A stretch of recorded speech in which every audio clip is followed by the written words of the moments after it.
Bonjour à tous et bienvenue sur la chaîne Histoire de se cultiver, la chaîne qui parle de cinéma. Aujourd'hui, nous nous retrouvons pour une nouvelle vidéo sur une actrice américaine légendaire, notamment grâce à sa voix. Il s'agit de Judy Garland. Avant de commencer la vidéo, je vous invite à vous abonner à la chaîne si ce n'est pas fait et ne pas oublier de liker et de commenter la vidéo afin de soutenir mon travail. Merci. Frances Ethel Gumm, dit Judy Garland, est née le 10 juin 1922 à Grand Rapids, dans le Minnesota. Elle a deux sœurs aînées, Mary Jane et Virginia. Leurs parents sont d'anciens acteurs, puis leur père devient gérant d'un cinéma où très vite il va monter de petits spectacles entre les films avec ses filles. La petite Judy chante dès l'âge de 3 ans. C'est en 1934 que les trois sœurs, qui se font appeler les Gumm Sisters, se produisent dans plusieurs villes américaines. George Jessel, la vedette du spectacle, dira à la jeune Frances de changer son nom en Garland et changera son prénom en Judy après avoir entendu une chanson du même nom. Cette même année, elle a déjà son propre agent qui est Al Rosen. Elle obtint en 1935 un contrat avec la MGM aux côtés d'autres acteurs connus comme une certaine Lana Turner. C'est aussi la même année que son père meurt. Elle apparaît pour la première fois à l'écran en 1935 dans le court-métrage La Fiesta de Santa Barbara de Louis Levin et dans son premier film Parade du football de David Butler. Cependant, c'est son rôle dans L'amour frappe André Hardy de George B. Sides qui va permettre à la jeune fille d'avoir sans doute le rôle le plus connu de sa vie. Le premier film remarquable dans la carrière de Judy Garland est bien évidemment Le Magicien d'Oz ou The Wizard of Oz de Victor Fleming, sorti en 1939. Il est bien entendu adapté du roman de L. Frank Baum. Dans ce film, Judy interprète le rôle principal, à savoir Dorothy Gale, la jeune fille qui atterrit dans le monde au-delà de l'arc-en-ciel, qu'est le pays d'Oz. En y arrivant, par le biais d'une tornade, sa maison écrase la méchante sorcière de l'Est qui terrorisait les Munchkins. Désireuse de rentrer chez elle, la bonne fée du Nord conseille à Dorothy de se rendre chez Oz pour qu'il lui dise comment rentrer chez elle. Sur son chemin, elle rencontrera un épouvantail désireux d'avoir un cerveau, l'homme de fer blanc qui ne veut plus rouiller, et enfin un lion peureux qui ne veut plus avoir peur. Tous les 5, avec le chien Toto, vont alors suivre le chemin de Brick Jaune. Judy Garland triomphe dans ce film qui est devenu un classique du cinéma américain, notamment grâce à la chanson Somewhere Over the Rainbow, chanson très connue et très reprise dans le monde. Pourtant, à la base, le rôle aurait pu être donné à Shirley Temple ou Dina Dubin. Si le film incite au rêve, le tournage fut bien autre. En effet, Buddy Ebsen, qui accepte le rôle de l'homme de fer, finit à l'hôpital après avoir inhalé la peinture à l'aluminium qu'il avait sur son visage. Il sera alors remplacé par Jack Haley, qui ignore ce qui est arrivé à son prédécesseur. Judy Garland, alors âgée de 16 ans, doit compresser sa poitrine pour avoir l'air d'une petite fille de 12 ans. En plus de ça, pour tenir le rythme de tournage, la jeune fille prend des amphétamines. Ray Bolger, qui interprète l'épouvantail, a quant à lui un masque en caoutchouc qui lui bouche les pores du visage et lui empêche de respirer correctement. Bert Lahr, qui interprète le lion, a quant à lui un costume de 45 kg à supporter. Enfin, lorsque Margaret Hamilton disparaît dans un nuage orange, manque de se brûler gravement à cause du maquillage vert en cuivre qu'elle porte. Malgré tout cela, le film est un succès, il est nominé aux Oscars, mais c'est Autant en emporte le vent qui gagne la statuette. Le film remportera tout de même l'Oscar de la meilleure chanson originale pour Over the Rainbow, et l'Oscar de la meilleure musique de film. Judy Garland a enfin joué dans le film qui va faire d'elle la vedette que nous connaissons. Le succès du Magicien d'Oz a ouvert de plus grands rôles à la jeune femme. Pourtant, certains films ne sont pas connus en France. C'est le cas de Lily Mars Vedette, ou Presenting Lily Mars, de Norman Taurog, sorti en 1943. Le film musical s'inspire du roman du même nom de Booth Tarkington. Judy Garland interprète Lily Mars, une jeune fille de la campagne habitant avec sa grande famille. Elle rêve de monter à Broadway, convaincue par ses talents et l'enthousiasme de sa famille. Elle va alors embêter John Townley, qui travaille à Broadway, pour obtenir un rôle dans une de ses comédies musicales. Finalement, elle part seule et retrouve Townley là-bas, et leur relation changeante va la faire monter en échelon. Le film montre selon moi une Judy plus adulte, plus jeune femme que dans les films précédents. On dirait qu'il traite du passage de l'adolescence à l'âge adulte, tout en montrant comment s'y prendre pour entrer dans le monde très sélect de Broadway. Pour moi, Lily Mars Vedette, c'est un film sympa à voir pour découvrir le talent de Judy à tout juste 21 ans. Un film plus connu en France qui marque la première collaboration entre Judy et celui qui va devenir son mari est Le Chant du Missouri ou Meet Me in St. Louis de Vincente Minnelli, sorti en 1944. Le film s'inspire du roman de Sally Benson. Le film raconte l'histoire d'une grande famille, les Smiths, famille heureuse d'autant plus qu'Esther, interprétée par Judy, rencontre un garçon qui lui plaît. Un jour sans préavis, son père informe la famille qu'ils vont déménager à New York le lendemain de Noël, ce qui met toute la famille en émoi, qui ne veut pas quitter le Missouri. Le film a été tourné en 70 jours. Il est nominé dans 4 catégories aux Oscars. Meilleur scénario adapté, meilleure photographie, meilleure musique de film, meilleure chanson originale pour la chanson The Truest Song, mais le film ne remporta aucun de ces 4 Oscars. Pourtant, dans les chansons du film, c'est la chanson Have Yourself a Merry Little Christmas que Judy chante qui rentre le plus dans les annales du film. Lorsqu'elle chante cette chanson, à sa petite sœur dans le film, Margaret O'Brien, devait pleurer mais n'y arrivait pas. Le réalisateur a dû la menacer de tuer son chien pour la faire pleurer. Oui, c'est clairement cruel. 1946, c'est l'année de la naissance de la petite Liza Minnelli, et pourtant Judy ne s'arrête pas de tourner, en tournant cette année-là dans le film Les Demoiselles Harvey, ou The Harvey Girls, de George Sidney. Le film s'inspire du roman de Samuel Hopkins Adams. Le film raconte l'histoire de Susan Bradley, interprétée par Judy, qui voyage avec les Harvey Girls, futures serveuses d'une chaîne de restaurants dont l'un vient d'ouvrir en Arizona. Mais ce qui amène Suzanne, c'est l'annonce des cœurs solitaires. En gros, c'est le Tinder de l'époque où les gens s'envoyaient des lettres pour apprendre à se connaître et se marier ensuite. Sauf que le futur marié est un vieux cow-boy qui ne veut pas d'elle, ce qui l'arrange clairement. Elle devient donc aussi une Harvey Girl et lutte contre les attaques du saloon qui ne voit pas d'un bon œil l'arrivée de ce restaurant en ville. Le film est intéressant car c'est un western musical qui compare 2 genres de vie. D'un côté, on a les filles bien élevées du restaurant Harvey et de l'autre les filles du saloon qui forcément sont considérées comme les méchantes et les hommes qui vont au saloon sont aussi considérés comme des ennemis. Vis-à-vis de la grossesse de Judy, en concluant que le film a dû être tourné fin 45 et que Lisa est née en mars 46, je suppose que Judy a dû tourner le film enceinte, mais le costume d'Harvey Girl pouvait largement cacher le ventre de Judy.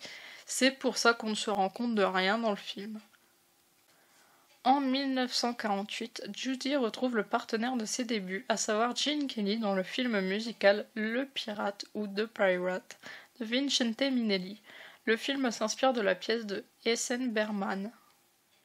Le film se passe aux Caraïbes où Manuela, interprétée par Judy, a le devoir de se marier avec le gros maire de la ville, Don Pedro, et qui, soit dit en passant, n'est pas du tout de son âge. Elle rêve du pirate Makoko dont elle a lu les aventures. C'est alors que Séraphine, interprétée par Gene Kelly, arrive en ville et se fait passer pour Makoko le pirate pour séduire Manuela. Gene Kelly s'occupe d'une partie des chorégraphies comme dans la plupart de ses films. De son côté, Judy a des problèmes de santé qui retardent le tournage, à cause de l'addiction aux amphétamines d'un côté pour la tenir éveillée, et de l'autre les barbituriques pour la faire dormir. La jeune femme doit en plus réenregistrer des chansons pour le film et retourner certaines scènes après la projection du premier montage.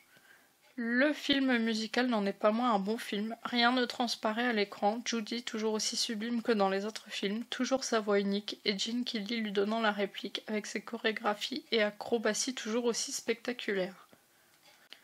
Pourtant, malgré les soucis de santé de Judy, la MGM continue les tournages. C'est le cas encore en 1948 avec Parade de printemps, ou Easter Parade, de Charles Walters. Dans ce film, Anna Brown, interprétée par Judy, fait la connaissance de Don Eves, interprété par Fred Astaire, qui sait prendre la jeune femme. Il veut faire d'elle une star qui deviendra la vedette de la prochaine parade de Pâques. L'homme a alors 1 an pour faire d'Anna la star qu'il veut qu'elle soit. C'est la première fois que Judy tourne en vedette aux côtés de Fred Astaire, qui a été recruté pour remplacer Gene Kelly qui s'était cassé la cheville juste avant le tournage. Cela devait être aussi Vincente Minnelli à la réalisation, mais le couple Minnelli-Garland n'est pas en très bon terme. En plus de ça, Judy vient de sortir d'une maison de repos et est très fragile psychologiquement. Malgré tout, Judy s'entendit très bien avec Fred Astaire et réussit à suivre le rythme imposé. Judy fut tout de même éreintée par le tournage. Elle prend du poids à cause des médicaments, a beaucoup de sautes d'humeur. Malgré ça, la MGM veut la faire tourner dans le film Entrons dans la danse, film qu'elle devra laisser à Ginger Rogers pour des raisons de santé. Le film reçut l'Oscar de la meilleure adaptation pour un film musical. Pourtant, peu de temps après, Judy revient sur les écrans dans La jolie fermière ou Summer Stock de Charles Walters en 1950 et retrouve une nouvelle fois Gene Kelly pour partenaire. Le film raconte l'histoire de Jane, interprétée par Judy, une fermière qui se démène comme elle peut pour sauver sa ferme. La sœur de celle-ci arrive avec une troupe de comédiens et compte bien utiliser la ferme comme lieu du spectacle. Les sœurs se disputeront jusqu'à ce que Jane accepte de laisser la troupe de Joe D. Ross faire son show.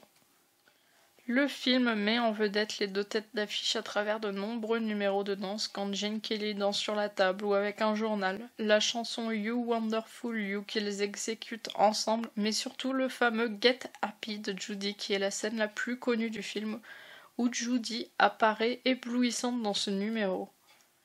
Pourtant, elle posa encore des soucis lors du tournage. Toujours proche de la dépression, la jeune femme est souvent en retard au tournage et pique des crises pendant. Le tournage exécrable poussera la MGM à se débarrasser d'elle en mettant fin au contrat. La même année, elle tente de se suicider, c'en est trop pour l'ancienne vedette de la MGM.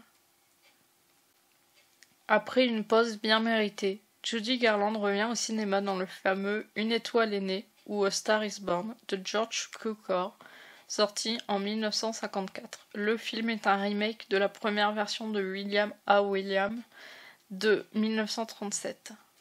Le film raconte l'histoire d'Esther Blodgett, interprétée par Judy, une jeune femme chantant avec sa troupe, qui fait la connaissance d'un acteur, Norman Maine, interprété par James Mason, qui n'est plus que l'ombre de lui-même car est devenu alcoolique. Norman, qui arrive à la faire engager dans son studio, la transforme en Vicky Lester, qui connaît une ascension assez fulgurante. Elle se marie avec son mentor, qui promet de ne plus boire. Mais le succès présent pour la jeune chanteuse n'est pas le même succès pour l'acteur qui le fait replonger dans l'alcool. Après un moment difficile, Judy montre avec ce film qu'elle est encore là, capable d'endosser un rôle. Pourtant, cela ne fut pas facile pour elle. Comme on l'a dit, tentative de suicide et divorce de Minnelli, qui s'avérait être bisexuel, avait entaché un peu plus l'actrice. En 1952 pourtant, elle épouse Sidney Luft, qui produit le film. Elle sera même nominée aux Oscars, mais cela sera Grace Kelly qui obtiendra la statuette pour le film Une fille de la province. Si le film Star is Born vous dit quelque chose, cela est normal. En effet, comme on l'a dit, la première version du film, sortie en 1937 avec pour acteurs respectifs Janet Gaynor et Frederick March. La deuxième version est celle-ci. La troisième sortie en 1976 avec pour acteurs Barbra Streisand et Frank Pearson. Et enfin la dernière en date de 2018 est celle de Bradley Cooper et Lady Gaga. Plus rare à présent sur grand écran, mais présente sur scène, il faudra attendre des années avant de revoir Judy au cinéma. On la retrouve en 1963 dans Un enfant attend ou A Child is Waiting de John Cassavetes. Dans ce film non chanté, Judy interprète Jean Hansen, une professeure qui vient enseigner dans une école spécialisée en diverses pathologies comme la trisomie et l'autisme. L'école est tenue par le docteur Matthew Clark, interprété par Burt Lancaster.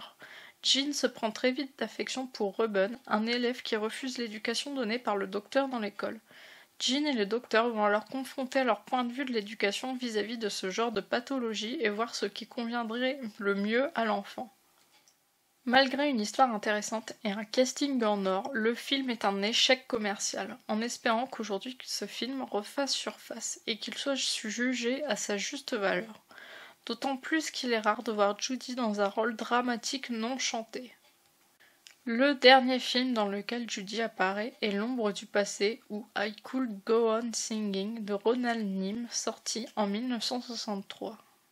Dans ce film, Judy interprète Jenny Bowman, une chanteuse vieillissante qui retrouve un amour de jeunesse avec qui elle a eu un enfant, Matt.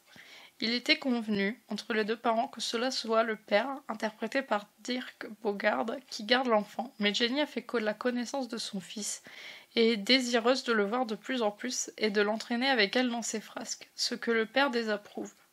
Ce film fait une sorte d'écho à la vie de Judy, comme si à travers ce film, elle voudrait s'excuser auprès de sa fille Lisa, puisqu'elle n'était pas très présente pour elle au début de sa vie. En plus de cela, le fait à la fin qu'elle retrouve son public montre que Judy en a fini avec le cinéma et se consacre désormais à ceux qui apprécient son chant, bien que sa voix soit devenue plus grave. Bref, un autre film oublié, mais bien à voir car Judy n'avait pas seulement du talent jeune, mais aussi en étant plus vieille. Ayant participé à la Vallée des Poupées en 1967 mais ayant vu ces scènes supprimées, L'ombre du passé est bien le dernier film à projeter Judy au cinéma. Malgré un affichage médiatique où l'actrice paraît enfin plus heureuse, notamment aux côtés de sa fille, Judy continue les excès médicamenteux qui auront raison d'elle le 22 juin 1969 à l'âge de 47 ans. Judy était ce qu'on appelle une enfant star. Elle a grandi sous les projecteurs et mise entre les mains des gens du cinéma qui n'avaient pas de code régi pour les filles de son âge. Le magicien d'Oz l'a mis sous les feux des projecteurs mais l'a aussi tué dans un sens, car sans cela, qui sait si elle aurait touché aux médicaments. Malgré tout, Judy reste une légende du cinéma hollywoodien et a clairement laissé son empreinte en son sein. L'étoile était née en 1922 et elle ne finira pas de briller. C'est tout pour cette vidéo, j'espère qu'elle vous a plu. Je vous invite à aimer et liker la vidéo et surtout à vous abonner si cela n'est pas fait. On se retrouve pour une nouvelle vidéo très bientôt. Et vous, quel est votre film préféré dans la filmographie de Judy Garland? Rain.